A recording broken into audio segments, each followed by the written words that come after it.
Hello Coolx, it's Pablo here and welcome back to Barca Universo and welcome to a very special match preview on the channel as it is El Clásico. Barcelona take on Real Madrid in the semi-finals of the Spanish Supercopa 2022. This will be a single leg tie deciding who plays in Sunday's final against either Athletic Club or Atletico Madrid. And of course, when it's El Clásico, it's always a great time to be a football fan, especially of one of these two teams. But certainly in these circumstances, this should be a really competitive affair. We've got a lot to talk about. So without any further ado, let's get started. And this semi-final will be coming to us live at 8 PM Spanish time, so make sure you guys watch out when that kickoff time is for you all around the world. And of course, this game will be played in Saudi Arabia, as is the way now in the Spanish Super Cup for one reason or another. This game will be coming to us live from the King Fahd Stadium in Saudi Arabia, in the capital. And I think that always makes these sorts of games a very interesting one. Before we go any further, guys, please do feel free to check out the live preview for this game I did yesterday on the channel with the undefeated moustache John. That was a good live stream. Thank you for all of you who tuned in. That video is now live on the channel for any of you guys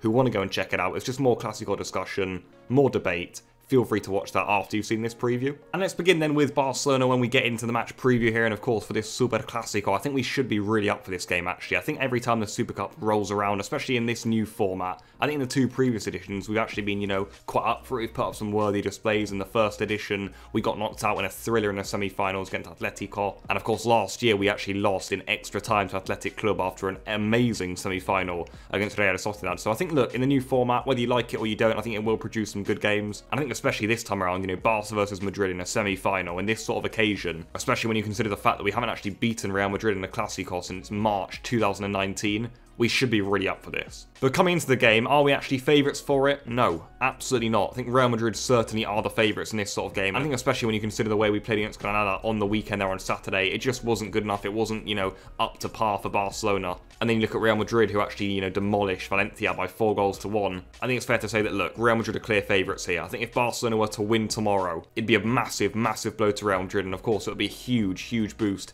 in Barcelona's season, that's for sure. And of course, we almost cannot forget the most important thing about tomorrow is that, well, there's a trophy close to on the line here. If we win the semi-final and then go on to the final, then we'll have our first trophy of the season. And of course, within about 3 months of Xavi taking over, he would have a trophy. That's big. That has to be a massive motivation for these players. The first trophy of the season is on the line. Real will consider themselves as favourites, but when it's Clásico time, it's always going to get interesting. And I think, of course, a lot of how tomorrow's fixture goes will indeed depend on who is actually available for Barcelona in tomorrow's fixture. And right here was the initial squad list given by the club, meaning that, as you can see, Araujo, Frenkie de Jong and Ansu Fati are all back in it, but don't have the medical clearance yet, so maybe just one or two of them will start, and the others, we hope, should be able to emerge from the bench. But on top of that, guys, both Pedri and Ferran Torres, the day after the squad list was announced, have returned negative COVID tests, and they will now be meeting up with the team today, and that means they could also have some involvement in tomorrow's fixture, at least from the bench. So I think right now for Barcelona, that's really positive. I think considering the fact that almost every game this season we've been listing off,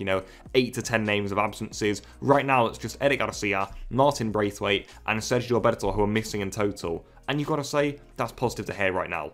Only 3 players missing. And look, I'm not expecting everyone to come back in and start immediately. I think certainly the likes of Pedri and Ansu probably aren't going to be playing from the start. But I think it's just great to have them back. I think especially for this sort of clash, even off the bench, we should have 5 substitutes tomorrow. So bring the likes of Ferran, Ansu Fati off the bench, Pedri. That could be massive for Barca. So with that in mind, how can we actually hurt Real Madrid in tomorrow's fixture? I think if we do get some of our main threat and attack back, that will be the absolute key. I really do feel that. I think Real Madrid, they're quite strong. They're quite solid this season, as we'll be getting onto. But I think with all those players back, we should be confident enough of creating some chances. Ansu, Dembele, Jude Gla, you got Abde, you got Luke de Jong up front, Ferran Torres coming in, we've got options now, guys. We should be able to hurt Real Madrid in at least some way, despite the fact that, as I said, their backline has actually been quite solid. Courtois and goal has been immense. I still feel as if their fullbacks are the main targets, I really do. Even Mendy and Carvajal, if Carvajal is fit, I honestly feel as if we can get at them. What I would say is that I am expecting Real Madrid's veteran midfield to try and dominate proceedings here. I think they will try and take care of our likely young set of midfielders with some of our absences. I don't think De Jong's going to start. I think Pedri, who's obviously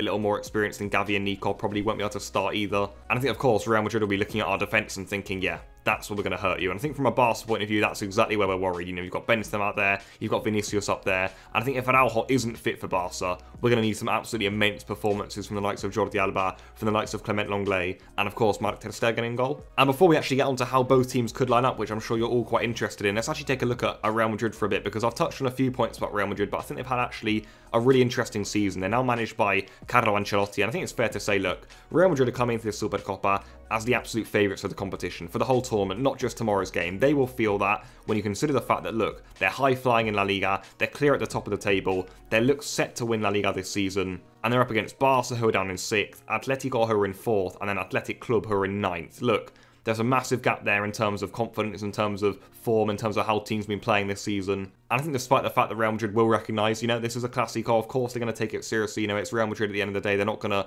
you know, underestimate Barcelona. They will give it their all in this Clásico. They recognise, I think it will be quite a tense game, actually. But I think they will still feel deep down that they want to be dominating this sort of game. They'll feel very confident, I think, of just controlling us, you know, keeping us at arm's length, if you like, with the midfield they've got.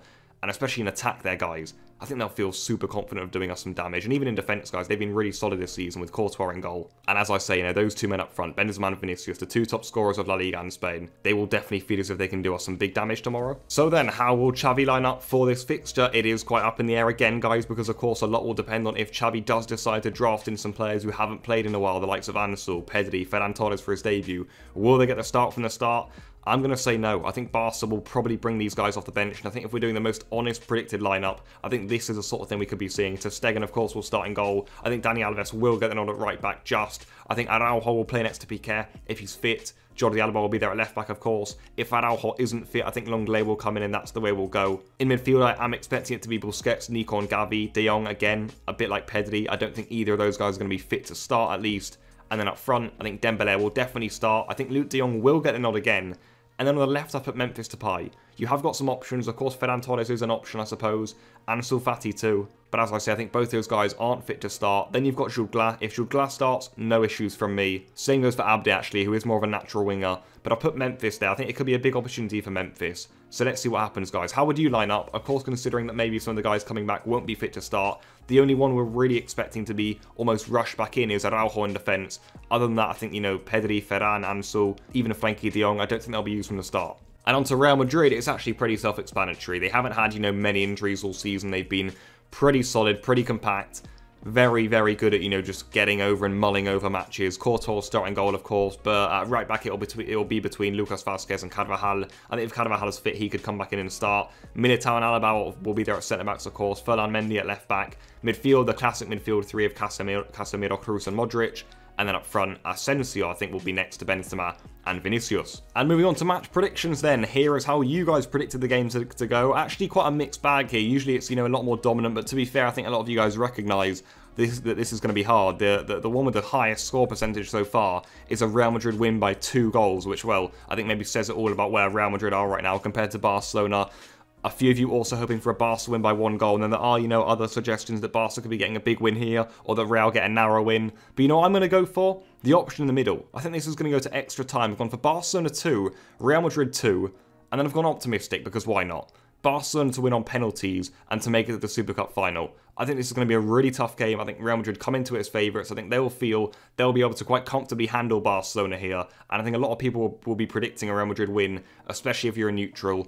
But let's see what happens. On Clásico Day, you never know. And I actually think performance-wise, we might make this quite a level game. I actually do feel that. I think the way we've been playing under Xavi, maybe we've been a bit unlucky with the way we concede too easily and we don't score enough.